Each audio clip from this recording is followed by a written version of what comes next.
We engaged with IEBC as the alternative government a few weeks ago. Amongst the concerns we raised were certain irreducible minimums. One of those was that the CEO and the entire team that bungled the last election, headed by Marjan, must go. Indeed, they were able to terminate Marjan's contract, but that is not enough. We're telling IEBC our second irreducible minimum was mathematics. That discredited Venezuelan technology that has been put in question in the US, and latest evidence shows that the credibility of that technology is questionable, and it will affect the integrity of our elections. We cannot afford another bungled election in our country. So even from Makueni here, we want to demand that our second irreducible minimum is termination of this mathematics contract. And since IEBC has not responded, we've gone ahead and filed a case in court. We intend to pursue this matter. And we ask the Honorable, the Chief Justice, to fast track and to prioritize all matters touching on elections. As we speak, the first step by IEBC now is the mass voter registration. The third reducible minimum, we said, we demanded from IEBC a clear roadmap. After the next 30 days, you've done the mass voter registration. What next? We're entering the month of April. You had said by end of March, during our meeting, you are going to host a stakeholders conference where you will present to us a clear roadmap. Beginning 10th of August 2027, working backwards. There are constitutional timelines, there are statutory deadlines that must be complied with. So we would like to demand, even as you embark on this mass voter registration, Chairman Ethicon and your commission, that we must engage as soon as possible in the next 14 days so that we look at that roadmap, even as the mass voter registration is going on, so that we're able to address the concerns, not just arising from the exercise that began yesterday, but arising from our meeting and the concerns we raised at the alternative government. We got very sad news about what happened in Gikomba last night. As lawyers, we know that certain operations, including enforcement of court orders, must be done within specified hours. They cannot be carried out during ungodly hours. We saw what happened in Gikomba yesterday. We saw what happened at Dari, Honorable Tuju's place, people raiding private property at 3 o'clock, very ungodly hours.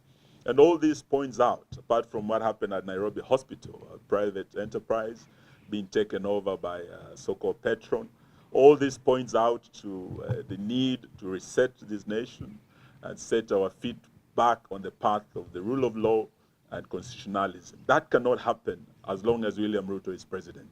That is why we're all saying he must be one term so that we get our country back on track. Even as our young people come up with their own design program of encouraging each other to register as voters by the clarion call of Nico Kandi,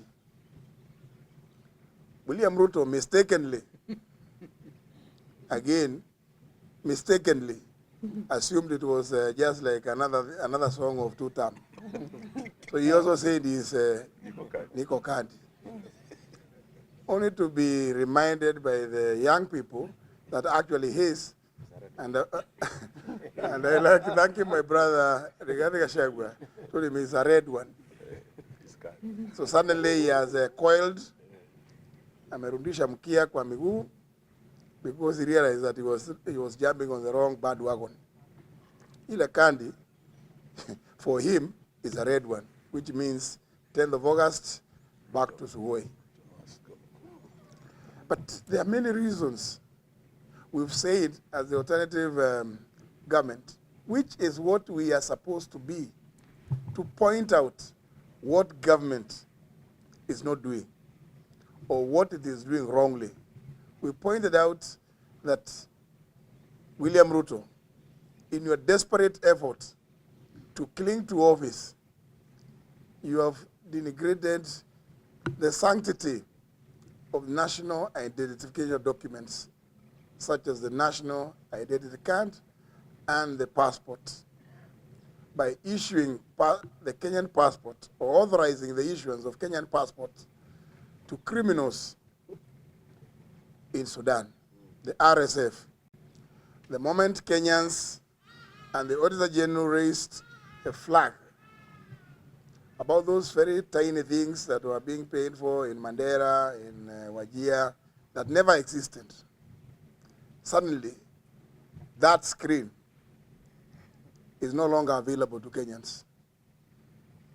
It's no wonder then that attempts are being made to acquire Nairobi Hospital, so that now even if you are told huge sums of money are being paid in Nairobi Hospital, you will not question.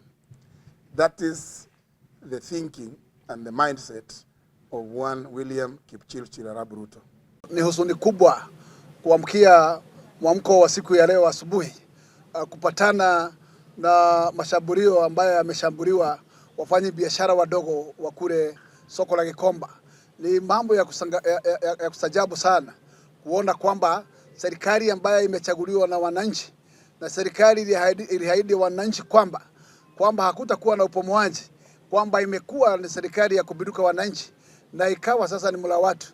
Sasa jana kule Blue Estate, kule Shauri Moyo, upomoaji vile vile kama huo ulikuwa unaendelea. Na hii inatuonyesha ni kwamba ile nia ya upomoaji pale hatuelewi kabisa ni nini inatafutwa, kwa sababu ukiangalia Blue Estate imeshikana na kiwanja ya mpira ya Shauri Moyo, ile ambayo leo imenyakuliwa kabisa na serikali na imejengwa manyumba ya affordable housing. Kwa hivyo mimi najua matarajio ya upomoaji huu wa Blue Estate ni kwamba ni ujengaji wa manyumba ya affordable housing, na kwamba Gikomba tunauliza wananchi wa Gikomba wafanye biashara, wamefanya mpaka maandamano wakisema kwamba upomoaji ufanyike 15 meters ili wabaki na space ya kufanyia biashara. Lakini sasa tumewapomolea usiku wa manane, hata si mchana, ati watu wakiwa kazini hawakuweza hata kuokoa mali yao hata kidogo. Mali yao imeweza kuimbiwa usiku mzima. Yangu ni kuuliza serikali hii ambao tulifikiria ni serikali ya watu, imekuwaje ni serikali ya kiumla, serikali ya kinyama, serikali ambaye haitabui mwananchi wa kawaida, ambaye alipiga kura asubuhi mapema tukisema kwamba slogan yetu ilikuwa ni bottom up. Hii bottom up, kwani William Ruto umesahau na hii slogan yako ya bottom up kwamba wale watu wadogo badala ya kuwapatia nafasi wainuke, au watu unawagonga nyundo ya kichwa? Unataka wao watu warudi manyumbani, ama nia yako ni gani? Hatuelewi. Na hata kama ni ujengaji wa manyumba ya affordable housing, kwani unajengea nyani ama unajengea watu? Mimi nafikiria ukienda katika katiba yetu inapendekeza kwamba kuwe na public participation, na wewe haujasikiza malalamiko ya watu wametembea mpaka wameenda maandamano, haujawasikiza.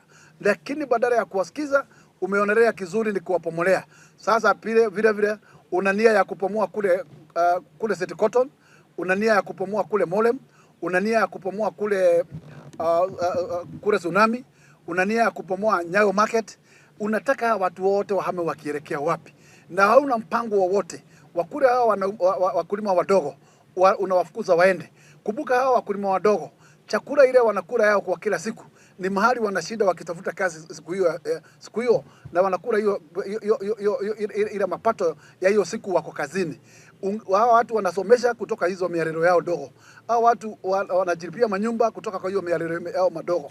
Hao watu unataka warudi mashambani wapi? Na wengine hawana mashamba, shamba yao ni Nairobi. Kwa hivyo yangu ni kukemea kabisa na kusema ule uchoranji ya nia ya kukamata governor jana ilikuwa ni kisingizio kwamba governor akae ni kama mtu amejificha ili mpate nafasi ya kupomoa. Na hii mpango yote governor sakaja na wewe William Ruto mko kichwa moja.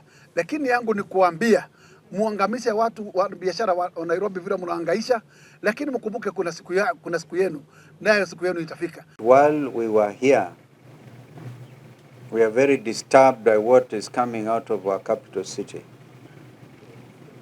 The demolitions at 4 o'clock at Gikomba Market are inhuman, they are disheartening, and we condemn them unreservedly. Why on earth would you want to disturb people at 4 o'clock in the morning if you are doing anything lawful? And yet we remember it was at that same Gikomba where William Ruto the other day went and said he was putting there a market. So this inhuman treatment of Kenyans by an uncaring administration of Kenya Kwanza needs unreservedly to be condemned. We stand with the people who are affected. We will insist on compensation and whatever. I remember, in fact, when we last visited Gikomba, Wakili Njiru had obtained a court order stopping them from carrying out those demolitions.